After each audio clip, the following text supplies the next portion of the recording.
BPA news, देश का सच।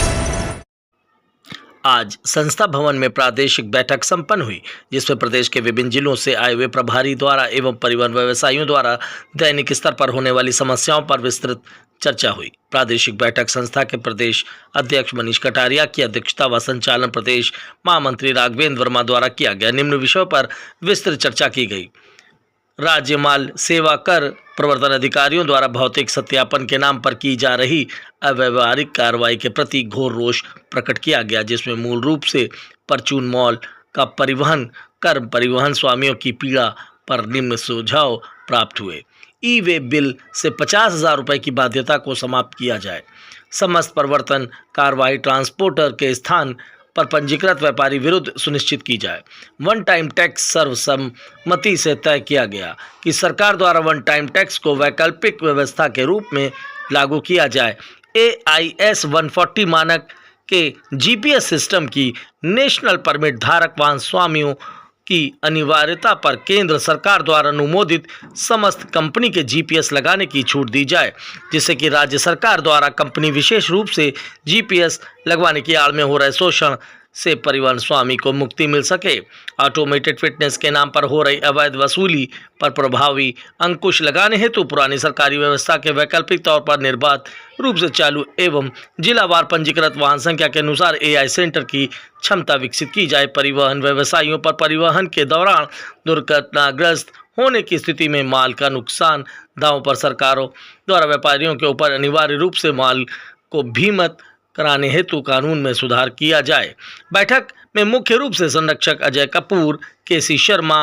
राजकुमार Mishra, Vimal Kumar Shukla, AB Tripathi, Ram बाबू श्रीवास्तव रायबरेली, अमरजीत च्योटी मेरठ, अपना सगीर उरई, विजय सिंह प्रतापगढ़ प्रयागराज, संजय यादव फिरोजाबाद, पंकज शुक्ला लखनऊ एवं पूर्वी पश्चिम बुंदेलखंड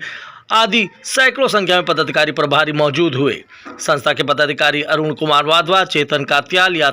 यतीश सिंह, रणविजय सिंह, आनंद अग्रवाल, गुलशन छाबड़ा, राजीव कुमार तिवारी, अंजनी कुमार गुप्ता, राजेंद्र सिंह सेठी, कमल गांधी, वीरेंद्र तिवारी, राजेश अग्रवाल, अभिषेक यादव, मंगल सिंह, राजेश अग्रवाल, वीरेंद्र तिवारी, नील कुमार, गिरीश सिंह समस्त कार्यकारिणी सदस्यों समेत कई परिवहन व्यवसायी मौजूद रहे। आज देखिए खास रिपोर्ट कानपुर से। मनीष कटारिया, प्रदेश अध्यक्ष दी यूपी मोटर ट्रांसपोर्टर्स एसोसिएशन।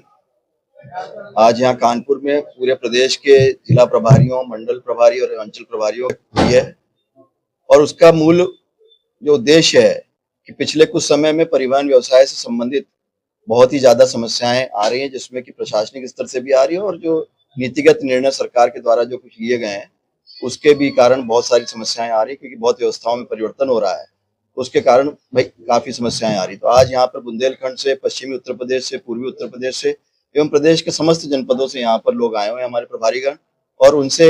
जो 4 मुख्य बिंदु है उनके ऊपर चर्चा करी जा रही है। पहला मुद्दा जो राज्य GST विभाग द्वारा जो उत्पीड़न किया जा रहा है उसके ऊपर है, जो व्यवस्था है उसमें जो गाड़ियों को रोका जा रहा है और समय बहुत लगाया जा रहा है गाड़ियों के निस्तारण में, एक उसके ऊपर किया जा रहा है। दूसरा जो ऑटोमेटिक फिटनेस सेंटर पूरे प्रदेश के विभिन्न जिलों में स्थापित किए जा रहे हैं, अभी समस्त जिलों में वो स्थापित नहीं, लेकिन उसके बावजूद भी जो वहाँ के वाहन स्वामी है जहाँ पे अभी फिटनेस सेंटर स्थापित नहीं है या जो सुचारू रूप से नहीं कार्य कर रहे हैं, तब भी उनको बाध्य किया जा रहा है कि आसपास अपने पड़ोस के जिलों में जाएं और वहाँ पे करें, जिसके कारण लागत बहुत बढ़ रही, समय बहुत नष्ट हो रहा है, और वो जो बढ़ी हुई लागत है उसको लेकर कहीं ना कहीं आम जो परिवहन व्यवसायी है उसके अंदर रोष है।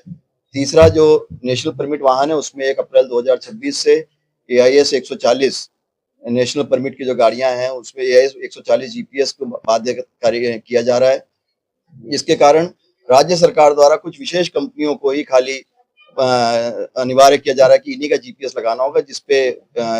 बहुत नीतिगत एक विषमता है, क्योंकि एक तरफ केंद्र सरकार ने 46 कंपनियों के प्रोडक्ट को अप्रूव किया और उसमें उत्तर प्रदेश परिवहन विभाग द्वारा जो है जो आदेश जारी किया जा रहा है उसमें सीमित कंपनियों को जो है वो लगाने के लिए बाध्य किया जा रहा है, जिससे ऐसा प्रतीत होता है कि कहीं ना कहीं कोई अनुचित लाभ जो है उन कंपनियों को देने का प्रयास किया जा रहा है। इसका हम विरोध करते हैं और ये लोगों की पीड़ा है।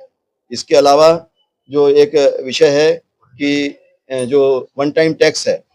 वो सरकार ने लागू किया 7.5 टन GVW तक की गाड़ियों का, उसमें लोगों की पीड़ा ये है कि जो गाड़ियां पुरानी हो गई हैं उसमें जो सरकार ने दर रखी है उसकी टैक्स की कम करने की, उसमें और राहत की उम्मीद है, और वो ऑप्शनल होना चाहिए, जो बाकी अन्य राज्यों में जहाँ पे व्यवस्था लागू की गई है वहां पे अगर वाहन स्वामी चाहे तो वो वन टाइम टैक्स की श्रेणी में आ सकता है, और अगर चाहे तो वो जैसे पुरानी व्यवस्था चल रही है उसको अपना त्रिमासिक कर रहे वैसे भी दे सकता है। तो दोनों सुविधाएं लागू करने का जो है सरकार से हम ये आग्रह करेंगे कि इसको पुनर्विचार किया जाए, और कहीं ना कहीं इसके कारण जो यहाँ का आम परिवहन व्यवसायी प्रदेश का है वो पीड़ित है, इसके ऊपर सरकार का ध्यान आकर्षण करने के लिए आज की बैठक रखी गई है। बहुत करेंगे, जो भी विभिन्न विभाग हैं उन तक अपनी बात को पहुंचाएंगे। माननीय मुख्यमंत्री जी से भी निवेदन करेंगे कि इसमें आवश्यक हस्तक्षेप करें ताकि जो आम हमारा परिवहन व्यवसायी है उसको राहत मिल सके।